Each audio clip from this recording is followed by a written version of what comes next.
Hello दोस्तों, आप सभी का फिर से स्वागत है आपके अपने चैनल हैशटैग एजुकेशन में। आज हम लोग मॉडल प्रश्न पत्र साइंस के सेट 4 का फुल सॉल्यूशंस को देखने वाले हैं। ठीक है, जिसमें कुल 40 ऑब्जेक्टिव क्वेश्चंस होंगे। आपको मैं जानकारी के लिए बता दूं कि मॉडल सेट जो होते हैं वह बहुत ही इम्पोर्टेंट होते हैं कोई भी एग्जाम के लिए। ठीक है, और यह जेक द्वारा जारी किया जाता है। इस वर्ष 2022 और 23 के मॉडल प्रश्न पत्र कुछ दिनों में आने वाले हैं। मैं उनके सॉल्यूशंस को भी कुछ दिन में अपने चैनल पे अपलोड करूंगा। इसीलिए अभी तक आप लोगों ने मेरे चैनल को सब्सक्राइब नहीं किया है तो सब्सक्राइब कर बेल आइकन को जरूर प्रेस करें ताकि आने वाली सभी अपडेट्स आप तक तुरंत पहुंचे। चलिए देर न करते हुए हम क्वेश्चंस की ओर बढ़ते हैं। कहता है, यदि आपतित किरण और परावर्तित किरण के बीच 90 डिग्री का कोण बनता है तो परावर्तन कोण क्या होगा? आप लोग जानते होंगे कि आपतन कोण बराबर क्या होता है? परावर्तन कोण। That means angle of incidence is equals to angle of refraction. ठीक है, ये इसका नियम भी होता है।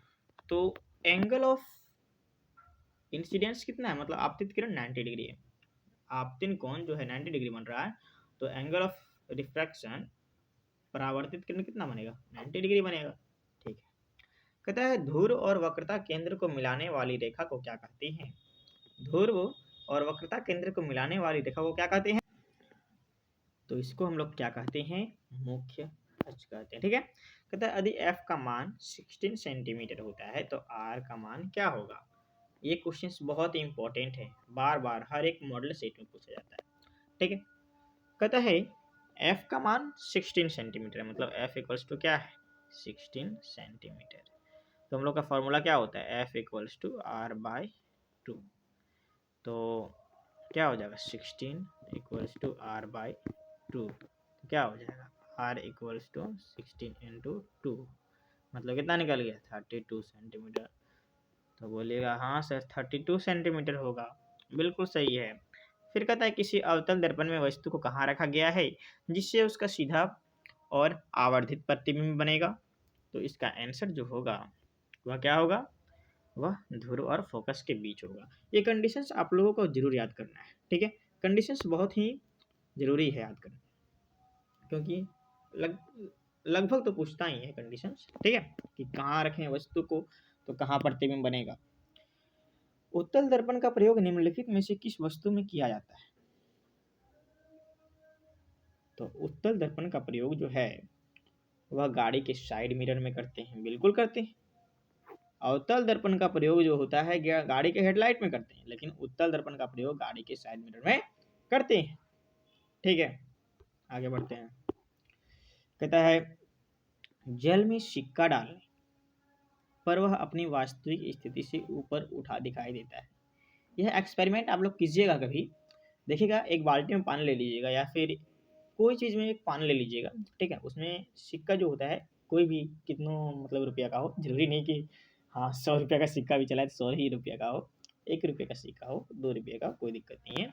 आप जब उसमें डालिएगा ना, या तो बाल्टी है या फिर कुछ भी है, तो मैंने बाल्टी का उदाहरण लेके समझाता हूँ मैं आपको। जब आप उस बाल्टी में डालिएगा, जैसे कि सपोज दैट मेरा ड्राइंग बहुत खराब है, मैं आप लोगों को समझाने का प्रयास करता हूँ।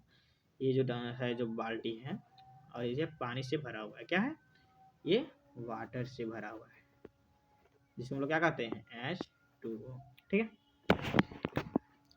तो जब यहाँ पे आप सिक्का को डालिएगा, ठीक है, तो ये क्या रहेगा? तो सबसे नीचे डूब जाएगा, लेकिन दिखाई कहाँ देगा? थोड़ा उठा हुआ दिखाई देगा। ठीक है, तो ये जो होता है वह किसके कारण होता है? तो ये प्रकाश के अपवर्तन के कारण होता है। ठीक है, ये किसके कारण होते हैं? प्रकाश के अपवर्तन के कारण। कहता है लेंस के किसी बिंदु पर प्रकाश की किरणें अपने मुख्य पथ से विचलित नहीं होती है। लेंस के किस बिंदु पर प्रकाश की किरणें अपने मुख्य पथ से विचलित नहीं होती है, तो क्या हो जाएगा? प्रकाशित केंद्र से। ठीक है, फिर नेक्स्ट क्वेश्चन क्या कहता है उत्तल लेंस को अभिसारी लेंस कहते हैं। क्यों?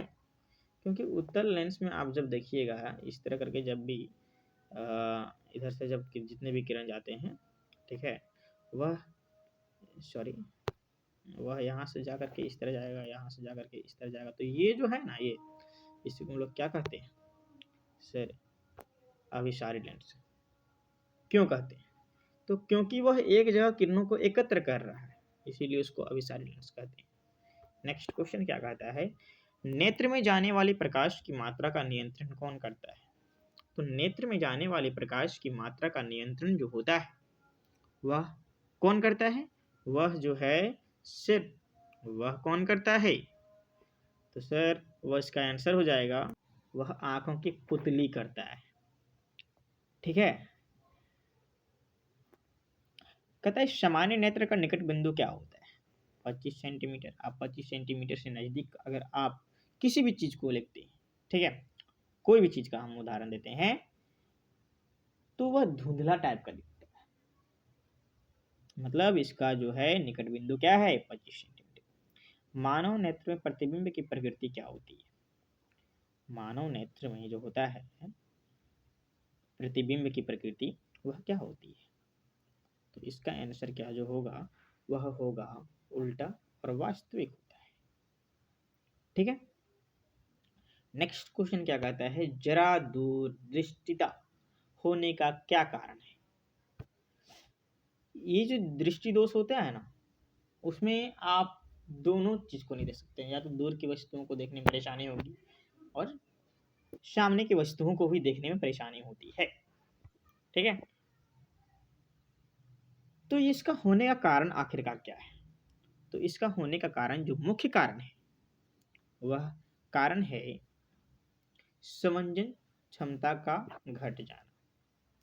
ठीक है, नेक्स्ट क्वेश्चन क्या कहता है? अभिनेत्र लेंस की क्षमता जिसके कारण वह अपनी फोकस दूरी को समायोजित कर लेता है क्या कहलाता है?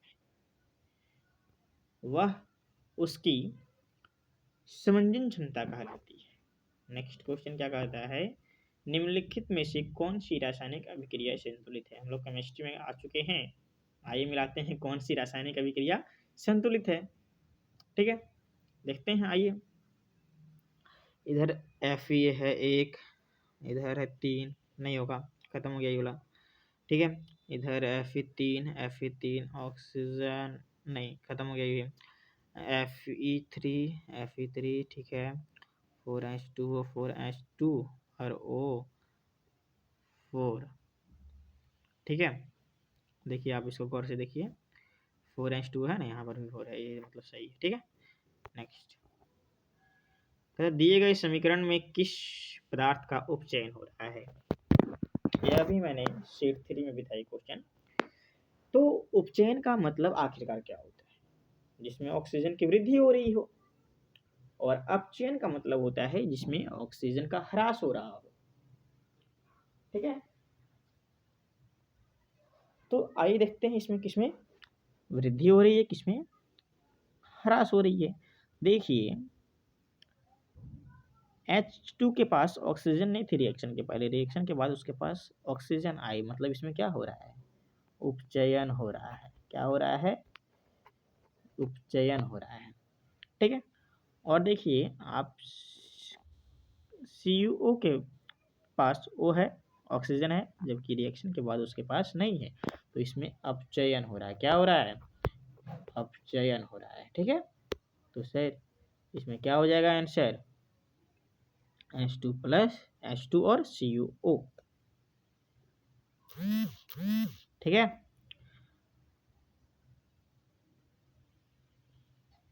नेक्स्ट क्वेश्चन क्या कहता है? इसमें ध्यान रहे कि पहले पूछता है किसमें उपचयन हो रहा है और फिर पूछता है किसमें अपचयन हो रहा है। तो ऑप्शन में जिसमें उपचयन हो रहा है उसको पहले मान देखेंगे और जिसमें अपचयन हो रहा है उसको। ठीक है, नेक्स्ट क्वेश्चन की ओर बढ़ते हैं। कहता है रासायनिक अभिक्रिया में भाग लेने वाले पदार्थ को क्या कहते हैं? तो रासायनिक अभिक्रिया में जितने भी पदार्थ होते हैं जो वह भाग लेते हैं, वह हमें क्या, उसको क्या कहते हैं? अभिकारक कहते हैं। किसी रासायनिक अभिक्रिया में उत्पाद का कुल द्रव्यमान अभिकारक के द्रव्यमान के क्या होता है? बराबर होता है। ठीक है, ये सब कोई पूछने वाली बात है सर। ठीक है, तो इतने आसान आसान ही क्वेश्चन आता है, सिर्फ घुमाता है कभी कभी। ठीक है, कहता है ये जो रिएक्शन हो रहा है वह किस प्रकार की अभिक्रिया है ना। तो रिएक्शन में क्या हो रहा है, रिएक्शन में आप लोग देख रहे होंगे ऊर्जा उत्पन्न हो रही है ना, ऊर्जा उत्पन्न हो रही है। तो ऊर्जा उत्पन्न होती है इसको क्या कहते हैं, ऊष्माक्षेपी ऊर्जा कहते हैं, ऊष्माक्षेपी कहते हैं। बिल्कुल सही है। नेक्स्ट क्वेश्चन क्या कहता है, ए प्लस अम्ल मिलकर के क्या बनाता है, लवण, कार्बन डाइऑक्साइड, जेल। तो कार्बोनेट जो होता है, कार्बोनेट जो होता है वह अम्ल से रिएक्शन करके क्या बनाता है, लवण बनाता है। क्या बनाता है, लवण बनाता है, कार्बन डाइऑक्साइड बनाता है और जेल बनाता है। ठीक है, तो क्या हो जाएगा, कार्बोनेट। नेक्स्ट क्वेश्चन, निम्नलिखित में से किस पदार्थ में नीला पत्र डालने पर वह लाल नहीं हो जाएगा। ठीक है, इसके लिए आपको समझना पड़ेगा कि कब हम लोग कब हम लोग लाल को डालते हैं, लाल लिटमस पत्र को डालते हैं तो वह नीला हो जाता है। सर एसिड में जब भी डालेंगे तो ऐसा होता है। बिल्कुल सही है। तो नीला जो है हो गया, अब नीला से लाल नहीं हो जाएगा। तो नीला से लाल कब होगा, नहीं होगा जब उसको हम लोग फिर बेस में ही डालेंगे। तो इसमें से बेस क्या है, ये बाकी सब एसिड है, ये जितने भी होते हैं ना सब एसिड हैं ये सब। नेक्स्ट क्या कहता है, दिए गए किस लवण में क्रिस्टलीकरण का जल मौजूद है। ठीक है, तो क्या होगा इसका आंसर, जल्दी कमेंट कीजिए। इसका आंसर होगा सर CuSO4 5H2O। बिल्कुल सही है। नेक्स्ट क्या कहता है कि जल की अस्थायी कठोरता को दूर करने के लिए किस लवण का प्रयोग किया जाता है। तो Na2CO3 होगा, इसमें लिखने में गलती हो गई, Na2CO3। ठीक है, आगे की ओर बढ़ते हैं। नेक्स्ट क्वेश्चन क्या कहता है, 23 नंबर कहता है जल की उपस्थिति में हाइड्रोक्लोरिक अम्ल अपना अम्लीय गुण प्रदर्शित करता है, क्योंकि क्यों करता है बताओ। इसका कारण है क्योंकि उसमें H+ आयन उपस्थित रहता है। कहता है पदार्थ ABCD का pH मान क्रमशः 2, 4, 7, 14 है। यह पदार्थ में कौन क्षारक है। तो आप लोगों को मैंने बार बार कहा है, ये क्वेश्चन बहुत इंपॉर्टेंट है कि अगर 7 से pH का मान कम रहे तो वह होता है एसिड, एसिड होता है मतलब अम्ल होता है।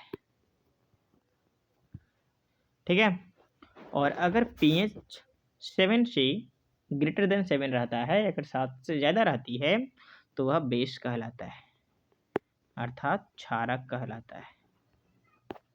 ठीक है, तो वह कहता है और 7 रहता है तो न्यूट्रल होता है। ठीक है, और जल जो है वह न्यूट्रल होता है। ठीक है, तो इसमें पूछता है क्षारक कौन सा है जिसका मान, क्षारक में क्या कंडीशन होता है, 7 से लेकर के 14 के बीच में होता है। तो 14 7 क्या होता है, न्यूट्रल होता है, तो 14 होगा। तो अर्थात क्या हो जाएगा, डी हो जाएगा। बिल्कुल सही है। कहता है इस अभिक्रिया में कौन सी विक्रिया हो रही है, इस चित्र में मतलब। तो इसमें क्या हो रहा है, सूर्य का प्रकाश इधर से आ रहा है, यहाँ सिल्वर क्लोराइड रखा हुआ है, देखिए लिखा हुआ है। तो क्या हो रहा है, वियोजन हो रहा है। ठीक है, नेक्स्ट क्वेश्चन, भोजन एवं अन्य पदार्थों को शरीर में एक जगह से दूसरी जगह ले जाने के लिए कौन जैव प्रक्रम उत्तरदायी होता है। तो इसका क्या होता है, संवहन होता है। ठीक है, नेक्स्ट क्वेश्चन, अब बायोलॉजी का क्वेश्चन आ रही है ना, बिल्कुल बिल्कुल। ठीक है, कहता है प्रकाश संश्लेषण में निम्नलिखित में से किस पदार्थ की आवश्यकता नहीं होती है। तो प्रकाश संश्लेषण में हम लोगों को कार्बोहाइड्रेट की आवश्यकता नहीं होती है। मनुष्य में किस प्रकार का पोषण होता है, परजीवी पोषण प्राणी होते हैं, स्वपोषी नहीं होते। स्वपोषी वो कहलाते हैं जो अपने आप निर्भर होते हैं। ठीक है, प्राणिसम भोजी पोषण अमीबा का उदाहरण है। इसका उदाहरण क्या है? अमीबा। ठीक है। स्वपोषी पोषण में आते हैं पेड़ पौधे। ठीक है। और परजीवी पोषण प्राणी में आते हैं मनुष्य, जो किसी पर निर्भर रहते हैं। ठीक है। तो मनुष्य क्या है? परजीवी पोषण प्राणी। कहता है वसा के पाचन के लिए कौन सा एंजाइम उत्तरदायी है? तो इसके लिए जो है लाइपेज का है ऑप्शन में। हाँ जी है, तो लाइपेज इसका आंसर हो जाएगा। नेक्स्ट क्वेश्चन क्या कहता है? कहते श्वसन प्रक्रिया में ग्लूकोज का पायरुवेट में टूटना कहाँ होता है? तो ये माइटोकॉन्ड्रिया में होता है। ठीक है, कहाँ होता है? माइटोकॉन्ड्रिया में। सीट नंबर 1 या 2 में भी क्वेश्चन पूछा था। पौधों में पत्तियों द्वारा बने हुए भोजन का संवहन किसके द्वारा होता है? तो किसके द्वारा होता है? पौधों में भोजन का संवहन ही जो होता है वह किसके द्वारा होता है? तो सर वह जो होता है वह फ्लोएम के माध्यम से होता है। बिल्कुल गुड, पढ़ाई कर रहे हो आजकल। कहता है किसी जीव को अपना अस्तित्व बनाए रखने में के लिए, किसी भी जीव को अपना अस्तित्व बनाए रखने के लिए कौन सी प्रक्रिया करना आवश्यक है? तो जनन करना आवश्यक है। ठीक है। दिया गया चित्र में किस प्रकार के जनन को दर्शाता है? तो इसमें जो हो रहा है वह कायिक परिवर्धन हो रहा है। ठीक है, कायिक परिवर्धन। नेक्स्ट क्वेश्चन क्या कहता है? बीज में भ्रूण होता है जो उपयुक्त परिस्थितियों में नवोद्भिक्त में विकसित हो जाता है। इस प्रक्रम को क्या कहते हैं? तो इस प्रक्रम को जो है अंकुरण कहते हैं। कहता है गर्भाशय की किस भाग में निषेचन होता है? सर डिंबवाहिनी में होता है। बिल्कुल। कहता है नेक्स्ट क्वेश्चंस कि जल विद्युत संयंत्र में के लिए निम्नलिखित में से कौन कथन सत्य है? यह अनवीकरणीय ऊर्जा स्रोत है। बिल्कुल नहीं। इसमें जीवाश्म ईंधन का प्रयोग होता है। बिल्कुल नहीं। इस संयंत्र के निर्माण से